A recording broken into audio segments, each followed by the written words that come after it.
Hello and welcome everyone to today's session, which is a part of the Healthy Masculinity webinar series held by the Kawartha Sexual Assault Center. Today's session is going to be aimed towards grades 4 to 6. So before we get started, I thought it'd be an awesome idea to just introduce ourselves and the facilitators that we have here today. I'll start with myself. My name is Lucas Schaefer, and I'm a male support and ally leader at the Kawartha Sexual Assault Center. Alicia, would you like to go next? Certainly. You're all probably wondering why I'm here. My name is Alicia Fisher. I'm the Prevention Education Supervisor with the Kawartha Sexual Assault Center, and I work very closely with Lucas in this program that means a lot to our center and as well as me. Holden. Hi, I'm Holden Lowe's. I'm a second-year biology student at Trent University. I'm relatively new to this program. This is actually my first webinar, so I'm looking forward to meeting with you guys. Awesome. Thank you so much, everyone. And with that, let's get started. Let's go over what we're going to be talking about in the session today. So first, we're going to be talking about who we are and what we do at the Kawartha Sexual Assault Center, talking about the services that we provide and what we do for the community. Then we're going to be talking about men and mental illness and talking about the experience that men have when they have poor mental health and mental illness. And in order to talk about that a little bit more, we're going to be asking ourselves, what are we told a guy is? And going into where we learn what being a guy is and whether that idea is realistic. Then we're going to be contrasting that with what we think a guy is and what we want a guy to be, and asking different questions and seeing how that contrasts between what we're told a guy is and what we want a guy is means. And then we're going to be asking ourselves what we can do to make ourselves and others feel good about being a guy. And then we're going to wrap up by talking about supports and resources that we can offer to you folks. And we'll end the webinar there. So starting off, here at the Kawartha Sexual Assault Center, we support people who are impacted by sexual and gender-based violence, both recent and historical. We serve a 4-county region, so that's going to be Peterborough, Northumberland, City of Kawartha Lakes, and Haliburton. We are situated in Peterborough at 150 King Street. So there's kind of like 2 different branches at the center. We have counseling and public education. So with counseling, we have individual and group counseling for youth and adult survivors and their supporters. We do this awesome thing at the center called psychoeducation. And basically what that means is we talk to the people and loved ones who are supporting survivors of gender-based and sexual violence and teach them about like what trauma is and how it affects people in their lives and how they can support the people that they love. We also have awesome programs at the center for survivors, like a creative expression program, building internal resiliency through horses program, and the flow program, just talking about being mindful, right? And gentle body movements. Thank you, Alicia. We also do advocacy and accompaniment, right? So if you're a survivor of gender-based violence and want to navigate some of the resources that are available to you, we have people at the center that can help you through that process, be there with you, help write reports, and be a witness to you. And then on the public education side of things, we go into the community and have webinars and learning sessions just like this one. And we teach a variety of people from grade 4 all the way to university and college and people in the workforce. And one of the programs that we have on the public education side of things is a program very similar to the topic today called the MENding Program. And that program is a male ally leadership program that aims at engaging men in ending gender-based violence. And how we do that is learn what gender-based violence is, how to spot it in our society, and how we can stand up and be effective leaders for men to intervene in instances that we see in our everyday life, right? We also learn and talk about, kind of like what we're going to be talking about today, what it means to be a man and how that affects us and other people. And also talking about consent and healthy relationships. And then at the end of the program, we talk about how we can teach these topics to people in our lives and continue our education through the facilitation of the program. And we also work very closely with the Peterborough Petes, providing similar training just as this. And then we have 3 24/7 crisis support lines through text, phone, and web chat. Awesome. Now let's start off. Let's ask ourselves, what's up with guys' mental health, right? When we see the statistic that approximately 1 in 5 children and youth in Ontario have a mental health challenge, we can think of 5 people in our lives and know that at least one of them are suffering from a mental health challenge, either poor mental health or a mental illness. And about 70% of mental health challenges have their onset in childhood and youth, meaning something happens in grade school and high school that sparks this change, that creates this experience, like some negative experience happens where people have these negative mental health impacts. And something that we can talk about when men have mental health troubles is that we notice that they don't reach out, right? They don't want to, or don't feel like they're able to reach out to like a trusted adult or their friends. They can't talk about it with other people, right? And that really leads to them like having these mental health problems and feeling really alone. So in order to ask like why that is and really dive into the topic, I think we have to ask another question, which is, what does it mean to be a guy, right? What are the traits and values often said to be manly? So if you're an educator watching a recording of this webinar, take a second and pause and ask your classroom, what is like the stereotypical image of a guy that they know, and what are the traits associated with him? What does he look like? What are his jobs? Who does he hang out with? Awesome. So where do we learn what being a guy is? The long and short of it is that we learn from the media, right? Whether it's social media, movies, and TV shows, we are shown an image of what it means to be a man every day, right? We also learn from like friends and family, right? We talk about the shows, we talk about being a man and doing manly things. But something to keep in mind when we're looking and watching these pieces of media depicting men is that they aren't always realistic, right? A part of the shows that we watch and a part of the movies that we watch are like scripted, right? And are kind of planned ahead of time. So they're not really realistic to like what actually embodies being a man and what actual men do in their lives. So it's important to have media literacy. So just understanding that there's a distinction between what we see on the screen and what we see in real life. Holden, Lisa, Holden, did you have anything you wanted to add to how you learned about what it means to be a man? Yeah, growing up, I guess, I had always only had sort of this one definition of being a man, and that entailed like having strength, being popular, being athletic, all the stereotypical definitions. And not until I really sat down and listened through this program did I sort of develop my understanding. So I'm definitely learning and still am learning. That's awesome, Holden. Thank you. So some of the words that you're talking about here are what we typically think of when we imagine a guy, right? You said being handsome or being strong, I think is what you said, and also being popular, having lots of like social power and being in control of your relationships, right? And sometimes that flows into the kind of jobs that are associated with being a man, being a police officer, right? Having lots of power and protecting other people and using force where necessary. And being a lawyer, right? Always being right and arguing and arguing for your points. Being a handyman, right? Being a fixer of things when they're broken. Being tough and powerful and macho. And rational, which basically means that you are not emotional and that you always are slow and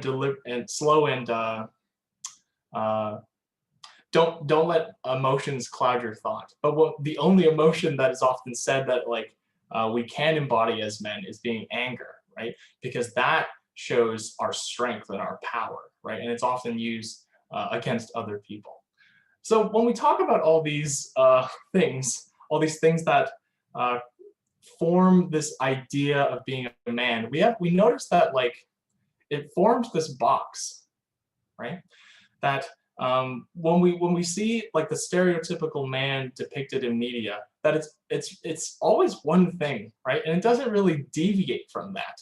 And what we find when we see people who deviate from that is they get kind of labeled and called names and associated with things that are outside the box. So we can see that when we have all of these words outside of the box. So if we're not smart and we aren't non-emotional, we're an idiot. If we're not handsome, we're ugly, right? If you show emotion, you're a crybaby or weak or soft, right? If you're not good with your hands, if you're not a handyman, you're good for nothing and you're scum, right? And if you don't get all the girls and you're not popular with the girls, then what are you, gay? Right? Assuming that the only way to be a man is to love other women, right? And we can also see that a little bit in the kinds of language that we're going to be seeing later on.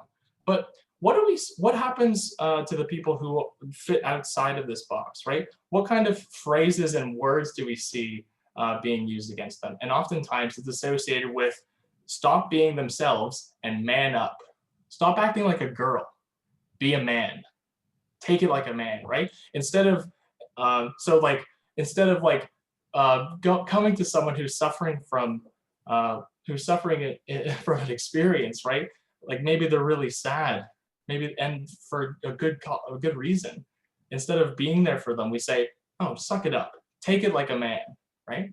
And really, what these phrases are trying to do is take the people who naturally just fall outside of this box because they're being themselves and try to crowd them into it, right? All these phrases are trying to get people to only embody this one type of idea of being a man.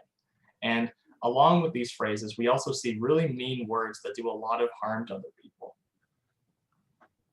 So you might recognize some of these words. And we're talking about them because you might have heard them in your life so far. And it's really important to mention that when we look at them, they're often associated with either being a woman or being a part of the LGBTQ2+ community, right? And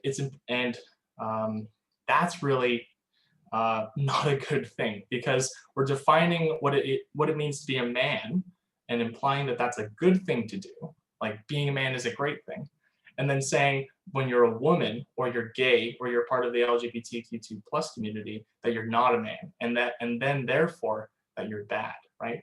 And we're going to be talking about how this kind of hierarchy that we built in our language, this kind of power dynamic that we built in our language influences our thought and then influences our action. So let's talk about it. I was going to say, does Holden have anything to say about this man box or the stuff surrounding it? Yeah, we actually did this activity in my training, and I felt like it was a very relatable way to really see from another perspective how men are really defined in society. Mm-hmm. And I think that even everyone that's listening to this has heard or seen or thought of these definitions and demeaning terms in their own lives. So I think that this did a great job at summing it all up and showing it in a user-friendly manner. Thanks so much, Holden. So in order to kind of explore how this man box idea of being a man affects us, I want to ask ourselves, how does it feel when we're not a man? Either Alicia or Holden, you can speak to this. What do we think it feels like when we're not man enough? You can go ahead with this, Holden. Yeah, it's a feeling of embarrassment. You just don't feel worthy, I guess, especially if it's your loved ones or people that their opinion means a lot to you. It can be very tough and detrimental to your health physically and mentally if you don't live up to those expectations. So wow, definitely. Thanks, Holden. Yeah, so, yeah. What I've heard from my partner is that you it's almost like you have to lash out to prove yourself, to prove that you are man enough, that you have to, do something within that man box in order to show that you are man enough. And it's a very unrealistic expectation. And it's tough. It's really tough. Thanks, Alicia. And I think that really connects to our next question that we want to ask, which is, how do we feel, how do people who don't fit inside this man box idea get treated, how do other people feel, right? And you were talking about this idea of like having to prove you're man enough. And I think that really relates to this kind of competition that guys get into, where they're kind of like, they're checking each other and they're trying to, in order to be a man, they have to kind of like take away the masculinity or the manness of other people, right? And that's really tough because what that kind of looks like is guys who don't fit in the man box being shamed and shunned and otherwise bullied, right? And harassed. And what that harassment is trying to do is to get them from expressing who they are just naturally to get back into this one idea about being a man, right? They're made to feel lesser than others, like they're losers, like there's something wrong with them, or that they aren't normal. But when we're talking about this, it's important to mention that when we feel like we aren't man enough and that we're made to feel like we're the problem, that we're not the problem. The problem is how we define a man, right? And to really emphasize this, we're going to be asking ourselves a way better question, which is, what do we think a guy is? Think of a man in your life and think of a man in your life who you want to be and what traits and values do they have? If you're a teacher watching this, take a pause and ask your class, who's a man that they look up to in their own lives? Someone that they know personally or want to get know better, and ask them what traits and values that they have and how they make them feel. So let's talk about it. So when we ask this question, we get stuff like fair, loyal, being a leader, being respectful, right? Someone who's willing to learn and humble enough to know that they're not going to know everything. Someone who's understanding, right? They say stuff like, hey, it's okay that you messed up. You did your best, and that's what matters, right? They're a really good teacher, and they're patient with your learning. And they're people who are authentic and genuine, and they sometimes show that through artistic expression, like being an artist or being a cook, right? But generally, this is someone that you want to be around because they're warm and they want to hear you out. Do any of our facilitators want to speak to any other qualities that they want to see in men or want to see in themselves? Yeah, I was going to say, Holden, who was it that you looked up to and what were some qualities that were connected to them? I guess I could say, like, aside from my dad and stuff, I felt like my grandpa really encompassed a lot of these qualities. And I think that if you look at the diversity of all these words, I think it just stresses the importance of being a well-rounded individual instead of just being a one-sided stereotypical man. It's okay to have feminine sides to you and be a very diverse human being. So Wow, definitely. Thank you so much, Holden. And like, I think that really transitions really well into comparing like this idea of like what we want a man to be with what we were talking about before, what this man box says that we ought to be, right? And my favorite part of comparing about that is that there's no box, right? Just like Holden said, we're encouraged to be well-rounded and diverse kinds of men, right? And that when people who embody and try to embody that kind of masculinity, just the masculinity that we want to see, people aren't shamed when they're not meeting those expectations. The only way to be a man. We don't have to tell people to man up because they're being as man as they can, right? And they're doing their own kind of masculinity. So why should we avoid putting boxes around being a man, right? And I think I was speaking to this a little bit before, but it allows us to be ourselves. And Holden also said this as well. There are many ways to be a man. As many men as there are the amounts of ways of being a man. And that's awesome. Do any of our facilitators want to speak to any other points in this slide? Maybe Holden, would you like to start off? sure. Yeah, again, I think that, like, as a man, you're told that, you get sort of you're supposed to be the main breadwinner, so you're supposed to bring home the money, and your mother, I guess, if you look at it that way, is expected to do the cooking and cleaning. And I've, in the last couple of years, really grown to see that why not be a good cook? Like, why not surprise your partner with a meal? Like, it's okay to have both strong side and the soft, warm side. So Oh, I love that so much, Holden. Thank you. And part of that soft side too is like being freely able to express our emotions, right? We are human beings, and when we respond to like experiences in our lives, we have to respond to it with the correct emotion, right? Like you just feel your feelings, and when we avoid putting boxes around being a man, we avoid the experience of having our masculinity taken away, or like kind of like being shamed for just being sad or having any other emotion that's not being angry, right? And being emotional is a good thing. We have to be emotional to like process the kinds of experiences and feelings that we're going to be having in life, right? And not putting boxes around being a man helps us avoid that. Awesome. So we went over a lot in this session today, and I'm super excited to talk about it and go into more detail over talking about what we learned.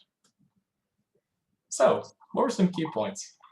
Holden, would you like to talk to some of the points here?